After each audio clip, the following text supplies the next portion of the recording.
Hi everyone, welcome to CBSE Class 12, the last lesson by Alphonse Daudet, Part 2. After the grammar, we had a lesson in writing. Grammar करने के बाद writing lesson शुरू हुआ. That day M. Hamel had new copies for us. उस दिन M. Hamel ने नई copies दी थी बच्चों को. उनके पास नई copies थी सारे बच्चों के लिए. Written in a beautiful round hand, और उसमें उन कॉपीज़ में ब्यूटीफुल राउंड हैंड एक तरह की hand writing beautiful hand writing में लिखा हुआ था France all says France all says. यहाँ पे ये जो चीज़ है एम हैमल का, ये जो कंट्रीब्यूशन है, ये दिखाता है एम हैमल का पैट्रियोटिज़म कि वो कितना देशभक्ति टाइप का पर्सन है.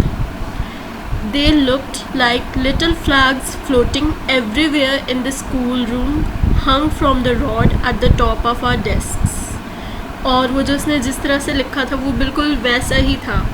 अब ये सब रिसेम्बलेंस दिखा रहे, एक जैसा था सब कुछ. कैसे कि स्कूल रूम में सब जगह पे उन्होंने फ्लैग्स लगाए हुए थे अपनी कंट्री के या अपनी सिटी के, और तो और वो उनके डेस्क के टॉप पर लगे थे एक रॉड से अटैच करके. You ought to have seen how everyone set to work and how quiet it was. उस टाइम देखने वाली बात ये थी कि सारे के सारे काम पे लगे थे पर फिर भी कितनी शांति थी. The only sound was scratching of the pens over the paper. जो सिर्फ जितना साउंड जो भी था ना वो बस उसका था कि पेपर पे राइट करते हुए जो आवाज़ आती है ना हल्की सी पेन की, बस वही आवाज़ थी. उसके अलावा और कोई आवाज़ नहीं थी. Once some beetles flew in, कुछ बीटल्स उड़कर आए थे क्लास में, but nobody paid any attention to them, not even the littlest ones, who worked right on tracing their fish hooks as if that was French too. तो यहाँ पे इस line से वो ये बता रही दूसरी चीज़ों की मदद से भी कि सब कुछ इतना पेट्रियोटिक था कि मतलब किसी ने ध्यान नहीं दिया बीटल्स पर. और ऐसा लगता बीटल्स जैसे आ रहे थे ना, ऐसा लगता जैसे वो बीटल्स भी एक तरह से ट्रिब्यूट दे रहे हैं एम हैमल को उनकी सर्विस के लिए, उनकी 40 इयर्स की फेथफुल सर्विस के लिए. On the roof the pigeons cooed very low. छत पर जो है पिजन्स की, कबूतरों की भी हल्की सी उनकी आवाज़ आ रही थी. उनकी जो गुटागू की आवाज़ होती है उसको कूड बोला गया यहाँ पे. And I thought to myself, will they make them sing in German even the pigeons. और तब फ्रांस के दिमाग में ये ख्याल आया कि क्या वो जर्मन लोग जो कब्ज़ा कर रहे थे ऑलसेस और लॉरेन पर, क्या वो इन पिजन्स को भी मजबूर करेंगे कि वो अपनी आवाज़ जो है फ्रेंच की जगह जर्मन में निकाले. उनको भी बोलेंगे कि भाई तुम जर्मन में ही बोलो, अपनी लैंग्वेज में क्यों बोल रहे हो. यहाँ पे इस लाइन को अंडरलाइन कर लेना बहुत इंपॉर्टेंट लाइन है. इस लाइन से वो ये बताना चाह रहा है कि चाहे कुछ भी क्यों ना हो जाए, चाहे वो कितना भी फोर्स क्यों ना कर ले, तब भी वो जो किसी को फोर्स नहीं कर सकते, किसी के दिल में नहीं कब्ज़ा कर सकते. हमें वो कितने भी ऐसे लॉज बना ले फ्रेंच को जर्मन से रिप्लेस कर के, पर तब भी वो सारे फ्रेंच लोगों के दिलों में अपनी लैंग्वेज फ्रेंच के लिए प्यार को नहीं हटा सकते. वो जर्मन की उनके दिलों में फ्रेंच की जगह जर्मन कभी नहीं ले पाएगी. वो ये बताना चाह रहे हैं इस लाइन के through. Whenever I looked up from my writing, I saw M. Hamel sitting motionless in his chair and gazing first at one thing, then at another, as if he wanted to fix in his mind just how everything looked in that little schoolroom. Whenever I looked up from my writing, जब भी France वो मतलब पढ़ते हुए जो भी लिख रहा था, वो लिखना छोड़कर जैसे ही ऊपर की तरफ देखता था, मतलब सामने देखता था एम हैमल की तरफ, तब वो देखता था I saw M Hamel sitting motionless in his chair. Motionless मतलब बिना हिले डुले. वो देख रहा था कि एम हैमल अपनी चेयर पर बिना हिले डुले मतलब बिल्कुल स्टिफ होकर जो है बैठे हैं in his chair. And gazing first at one thing. Gazing होता है गौर से कुछ देखना, मतलब एक ही जगह पे जब नज़र टिकी रहती है, जब हम कुछ सोच रहे होते हैं ना, तब कहते हैं जनरली गीजिंग। तो वो पहले किसी एक चीज़ पे देख रहे थे, फिर दूसरी, then at another, as if he wanted to fix in his mind just how everything looked in that little schoolroom. वो इस तरह से देख रहे थे एक चीज़ से दूसरी चीज़ तक, जैसे वो अपने दिमाग में सब कुछ ठीक करने की कोशिश कर रहे हो कि उस छोटे से स्कूल रूम में, उनका जो क्लासरूम है उसको छोटा सा स्कूल रूम कहा गया, लिटिल स्कूल रूम। उस क्लासरूम में जो कुछ भी, जैसे भी देखा गया, जो भी सेटिंग है, वो कैसे ठीक करा जा सके, कैसा ठीक रहेगा सब कुछ। ऐसा लग रहा था कि एम हैमल ये चीज़ सोचते हुए देख रहे थे एक चीज़ से दूसरी चीज़ पर। ऐसा फ्रांस को लगा। फैंसी, यहाँ फैंसी का मतलब है इमेजिन, यानी सोचो, एक बार कल्पना करो। For 40 years he had been there in the same place.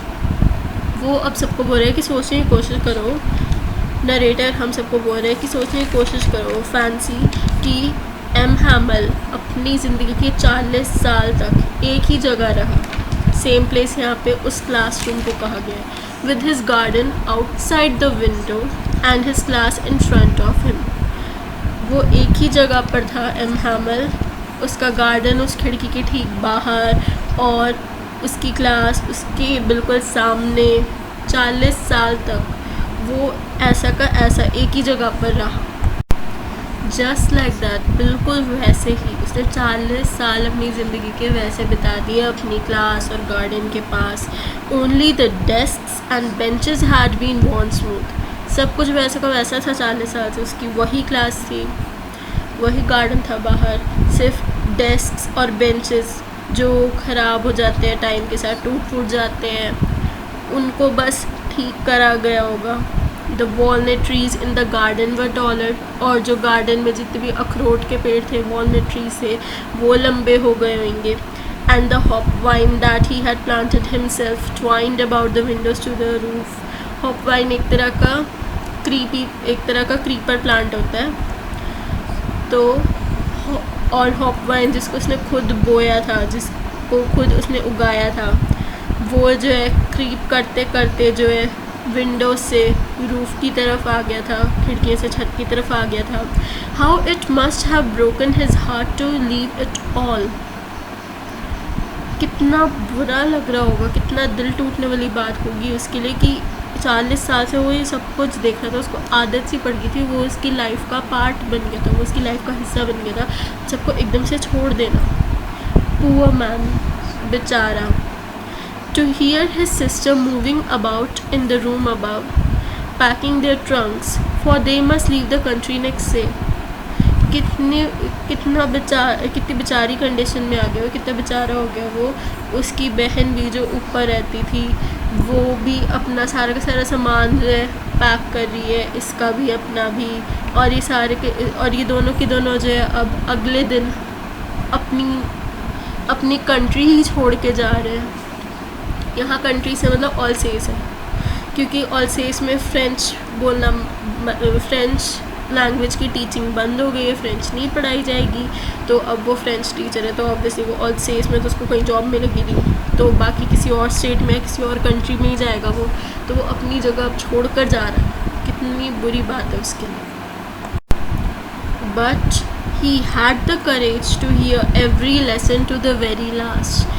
पिछले स्टैंजा में बता दिया उसने, पिछले पैराग्राफ में बता दिया फ्रांस ने, मतलब महसूस करके कि कितनी बुरी कंडीशन है फ़िलहाल एम हैमल की, जिस तरह से वो छोड़ के जा रहा है। मतलब एक तरह से हारी हुई फीलिंग आती है, जैसे वो इंसान सब कुछ हार चुका है।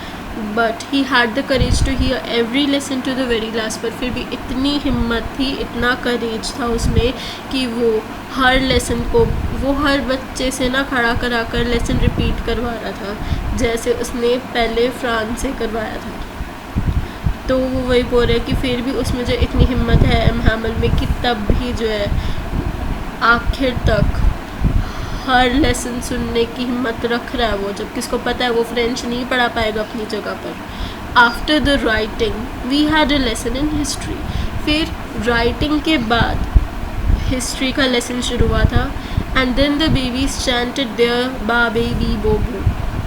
ये यहाँ पे बेबीज़ के रोने की या जो भी आवाज़ है उनकी वो बताई हुई है। तो अब ये बेबीज़ कहाँ से है, याद करो क्लास के बैक बेंचेस पे विलेज के लोग आकर बैठे थे। तो विलेज के लोग थे तो उनमें से जो है कुछ की बेबीज़ होंगे, वो कुछ औरत अपने बेबीज़ को लेकर आई होगी तो उनकी आवाज़ आई।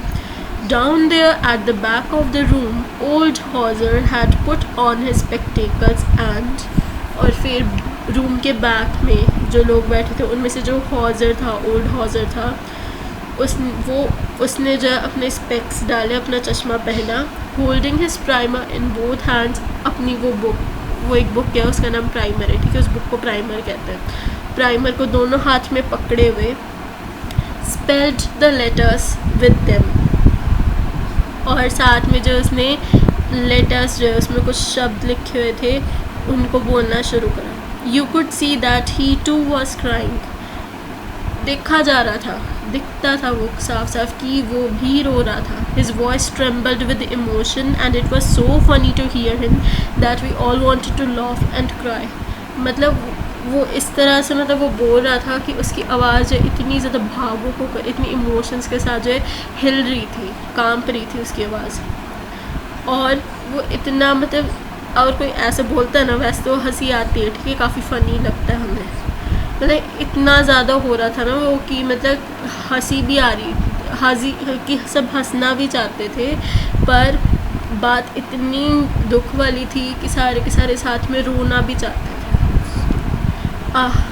How well I remember it, that last lesson.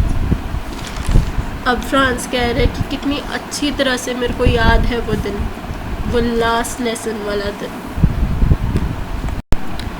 All at once the church clock struck 12, और फिर एक साथ मतलब एकदम एक साथ नहीं, एकदम से सब कुछ हुआ। क्या हुआ, जो चर्च की जो क्लॉक थी उसमें ठीक 12 बज गए। देन द एंजलस क्या है, चर्च की एक प्रे है, उस चर्च की एक प्रेयर है, उसको एंजलस कहते हैं। और फिर एंजलस गाने की आवाज़ आई होगी चर्च से। At the same moment the trumpets of the Prussians returning from drill sounded under our windows. Drill का मतलब मैंने बताया था पिछले पार्ट में, ड्रिल का मतलब होता है प्रैक्टिस।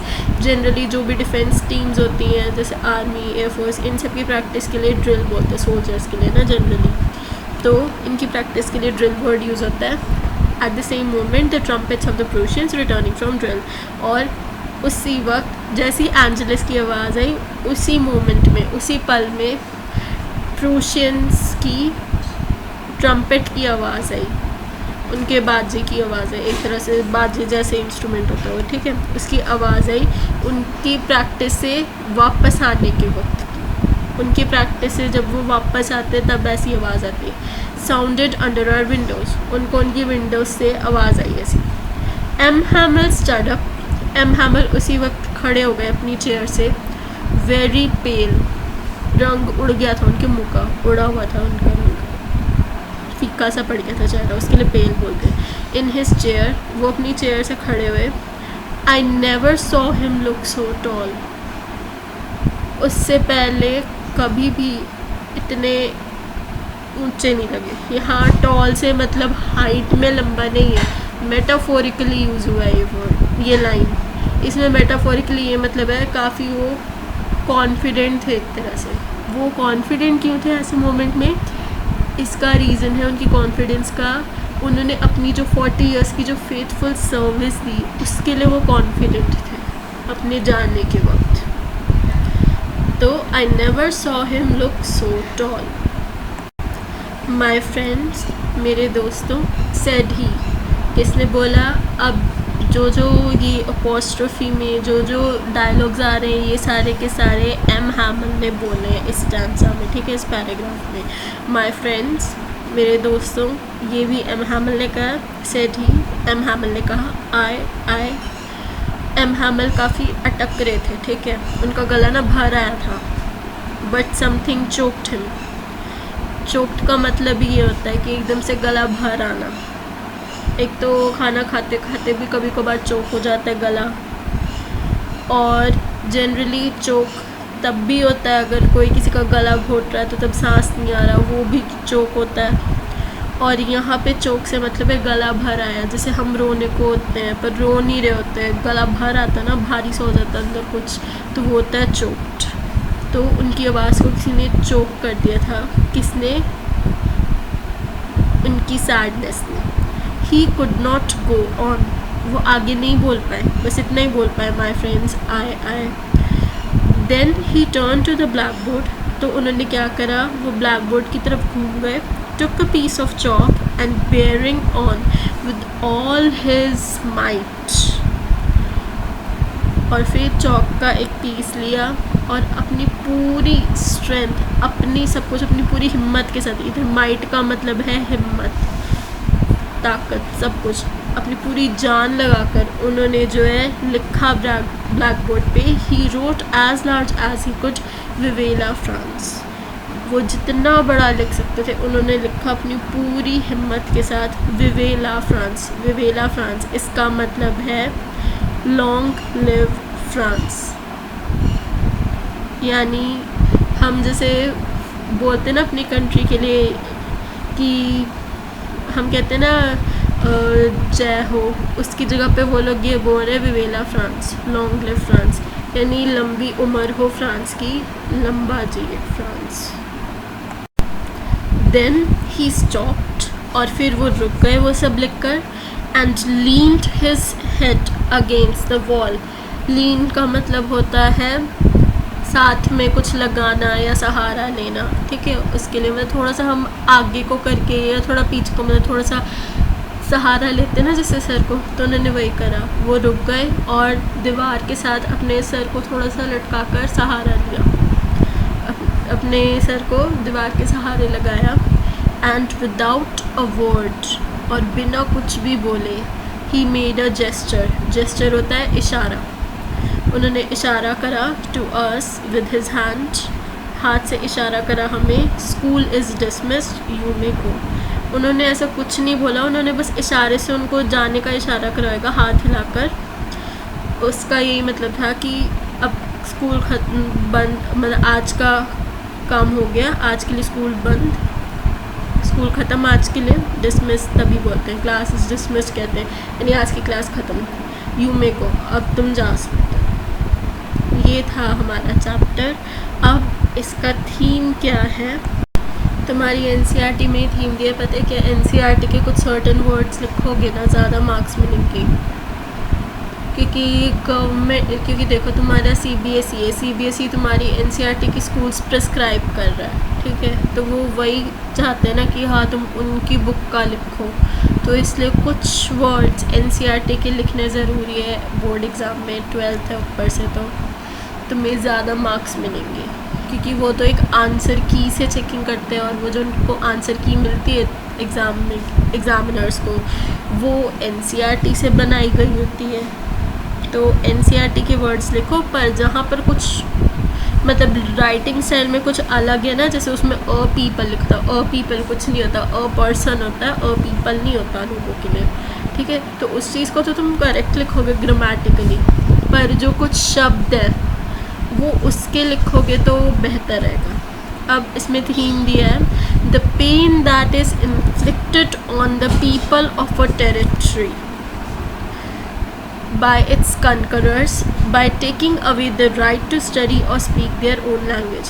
इस पूरे चैप्टर में ये थीम दिया है कि जब कंकरर्स होते हैं राज करने वाले, अब जैसे प्रूशिया ने जो है फ्रांस पर कब्जा जमाया था, वो उनके कंकरर्स थे, प्रूशिया कंकरर था फ्रांस का उस टाइम, ठीक है, तो कंकरर्स जब उनकी टेरिटरी, उनकी जगह पर जब कब्ज़ा कर लेते हैं, तब क्या दर्द होता है लोगों को, किस दर्द से वो गुज़रते हैं।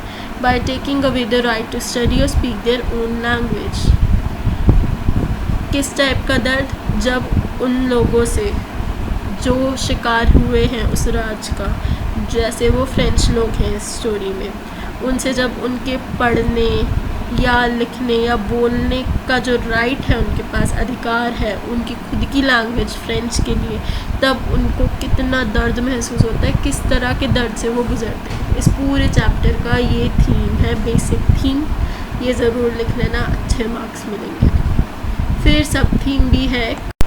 इसका सब थीम है student and teacher attitudes to learning and teaching. इस सब थीम में ये बताया गया है कि स्टूडेंट्स और टीचर्स का क्या बिहेवियर होता है, उनका क्या नज़रिया होता है, कि उनके साथ मतलब क्या होता है, उनकी क्या सोच होती है, उनका क्या तरीका होता है किसी चीज़ के साथ किसी चीज़ को हैंडल करने का, लर्निंग और टीचिंग को लेकर। अब जैसे बच्चों का दिखाया है, जब सब कुछ नॉर्मल था तब तो बच्चे ध्यान ही नहीं देते पढ़ाई पे, ठीक है। और टीचर्स भी, जैसे एम हैमल जैसे टीचर था, उसने बताया था ना, उसने कन्फेस करा था, उसने जो है एक्सेप्ट करी थी कि बात कि हाँ मैं भी तुम्हें जो है अपने गार्डन में फ्लावर्स को पानी देने के लिए भेज देता था, फ़िशिंग के लिए जब जाना था मैं तुम्हें छुट्टी दे देता था। तो मतलब ऐसा थोड़ा केयरलेस एटीट्यूड होता है कुछ स्टूडेंट्स और टीचर्स का।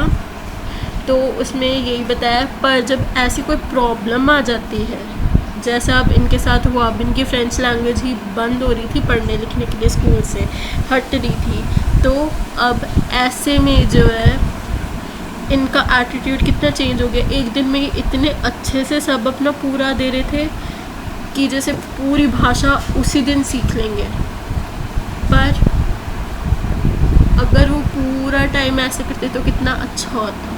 तो इधर वही बताया उनका एटीट्यूड क्या है लर्निंग और टीचिंग को लेकर, सीखने और पढ़ाने को लेकर। अब ये कुछ इंटरनल क्वेश्चन थे साइड बॉक्सेस में, ये इंपॉर्टेंट क्वेश्चंस होते हैं, इनमें से आ जाता है कभी कभार पेपर।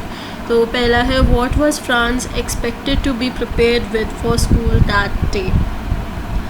तो इधर पूछा गया है कि उस दिन जब शुरू में जो फ्रांस ने बताया था उसको एक टॉपिक के बारे में जो सुनेगा एम हैमल, वो टॉपिक क्या था, पार्टिसिपल्स।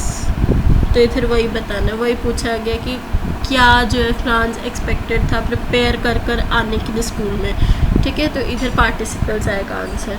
फिर सेकंड क्वेश्चन है, what did France notice that was unusual about the school that day. तो इधर वो सब आ जाएगा कि मतलब इधर पहले बताना है तुम्हें, फर्स्ट आंसर में ना दो पैराग्राफ्स में जो इसका आंसर आएगा। फर्स्ट पैराग्राफ में ये बताना है तुम्हें कि यूजुअली क्या होता था स्कूल में, मतलब फर्स्ट पैराग्राफ थोड़ा छोटा कर देना, मार्क्स के हिसाब से बनेगा ये आंसर। उसमें लिख देना यूजुअली जो है काफ़ी बसल होती थी, बसल के लिए नॉइस लिख दो, बेटर रहेगा, ठीक है। बहुत ज़्यादा नॉइस होती थी, बच्चे जो यूनिसन में लेसन्स याद कर रहे होते थे, टीचर के डेस्क पर जो है, टेबल पर जो है उसका रूलर जो है हिट करने की आवाज़ आती थी, जो जो लिखा था वो सब। पर उस दिन सब शांत था, और तो और वो जैसे एक्सपेक्ट करा था वैसा हुआ नहीं। एम हैमल इसको काइंडली बोला कि आकर बैठ जाओ, हम तुम्हारे बिना शुरू कर रहे थे। और उस दिन बैक बेंचेस पे विलेज के लोग भी आकर बैठे हुए थे, ये सब बताना।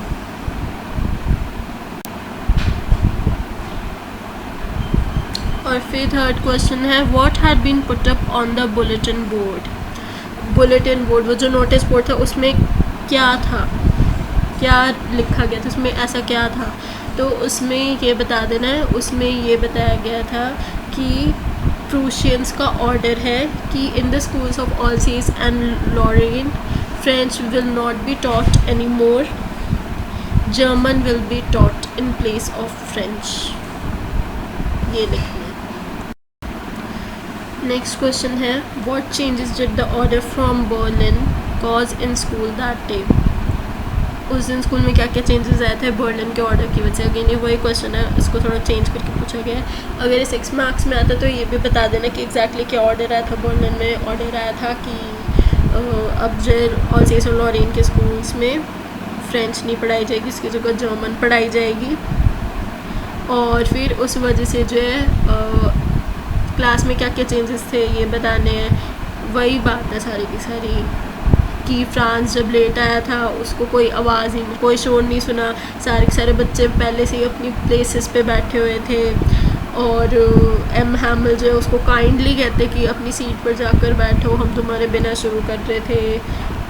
और बैक सीट पे विलेज पीपल भी बैठे हुए थे, ये सब कुछ बताना।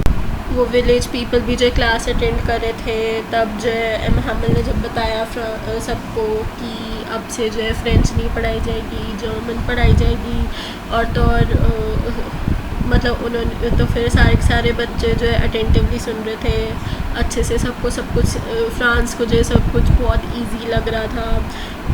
और एम हैमल भी जो है अपनी पूरी माइट के साथ जो है पढ़ा रहा था, अपनी पूरी हिम्मत के साथ पढ़ा रहा था। उसने वो नोटबुक्स ली थी ब्यूटीफुल राउंड हैंड राइटिंग वाली, जिसमें फ्रांस ऑलसेस लिखा हुआ था। और फिर जो है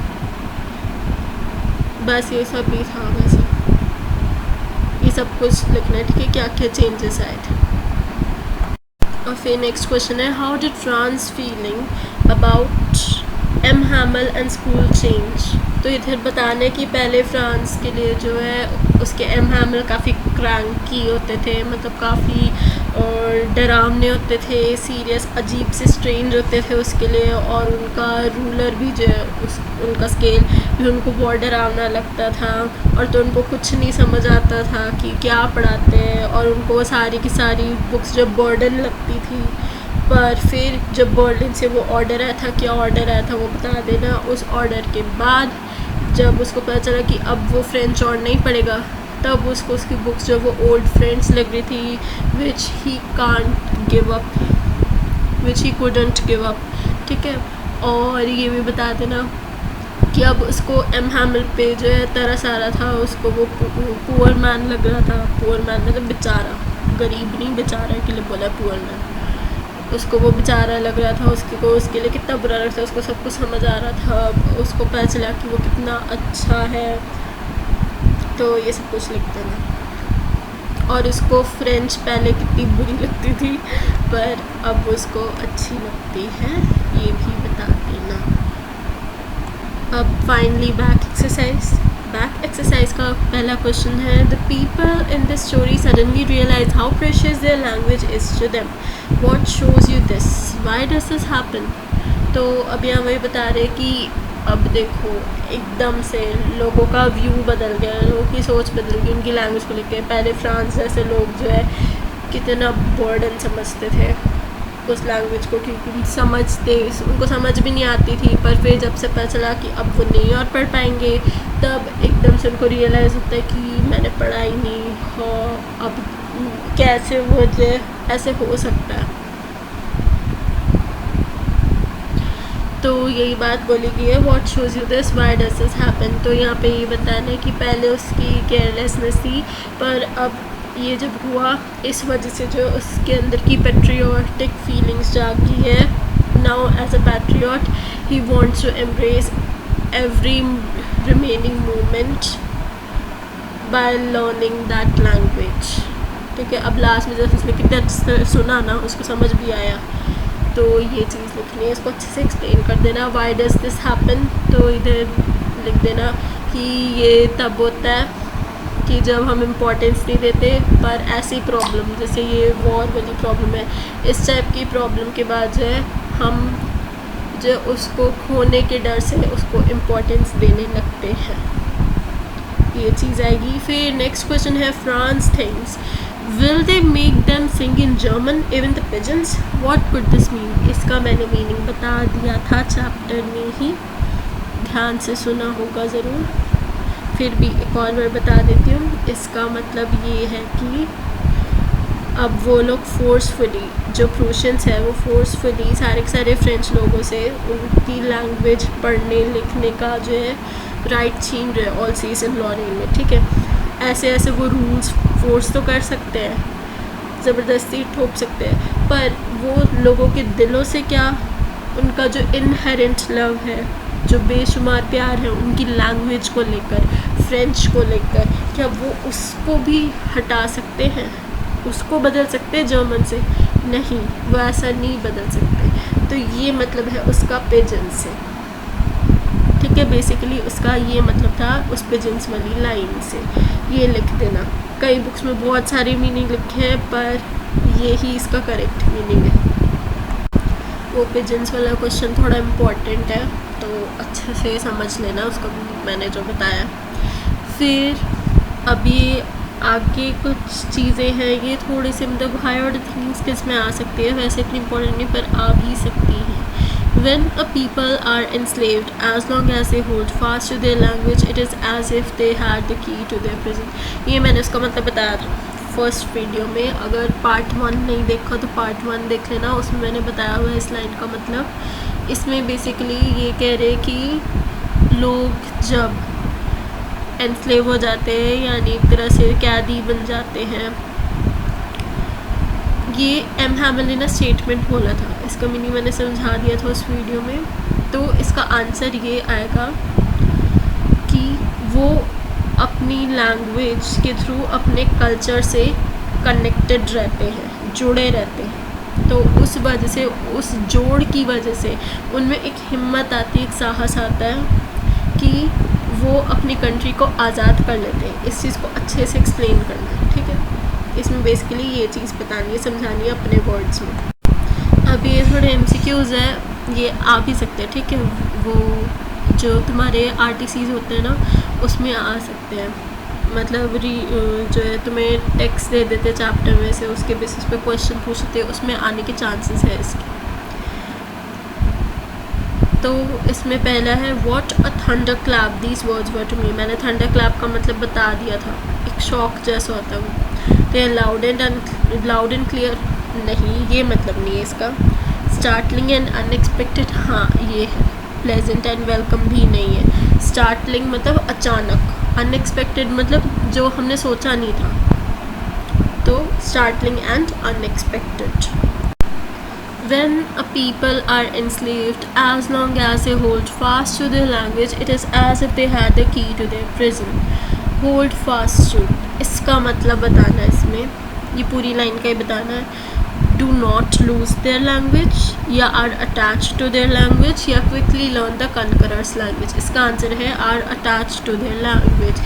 जब तक लोग अपनी लैंग्वेज से जुड़े हुए हैं, उनको उससे लगाव है, वो अपने कल्चर से जुड़े रहेंगे और उस वजह से वो अपने देश को आज़ाद करने की लड़ाई भी लड़ पाएंगे. एक मोटिवेशन का फैक्टर रहता है.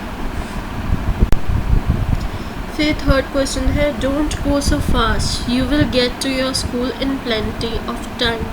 प्लेंटी ऑफ टाइम मतलब काफ़ी टाइम है वैसे, पर यहाँ पर क्या मतलब है you will get to your school से इन प्लेंटी ऑफ टाइम से मतलब वेरी लेट ना, बहुत देर से पहुँच रहे. वो थोड़ा ना कह रहे टू अर्ली, हद से ज़्यादा जल्दी पहुँच रहे हो, ये भी नहीं बोल रहा था ना. अर्ली एनफ यानी जितना ज़रूरी है उतना जल्दी पहुँच जाओगे, ये मतलब था इन प्लेंटी ऑफ टाइम में इस सेंटेंस में.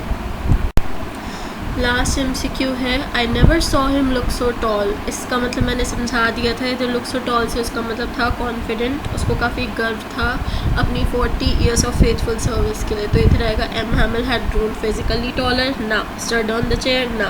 Seemed very confident, B option है इसका करेक्ट आंसर. तो वो काफ़ी कॉन्फिडेंट लग रहा था, उसको काफ़ी गर्व फील हो रहा था उनको, एम हैमल. तो बस इतना ही था. आई नो वीडियो थोड़ी लंबी होगी, सॉरी, पर सारा ज़रूरी था. 12th है ये, 12th में नहीं चांस ले सकते, एक एक नंबर इम्पोर्टेंट है 12th. तो ये था हमारा CBSE class 12 the last lesson by Alphonse जॉर्डेट का final part. If any doubts ask in the comment section below.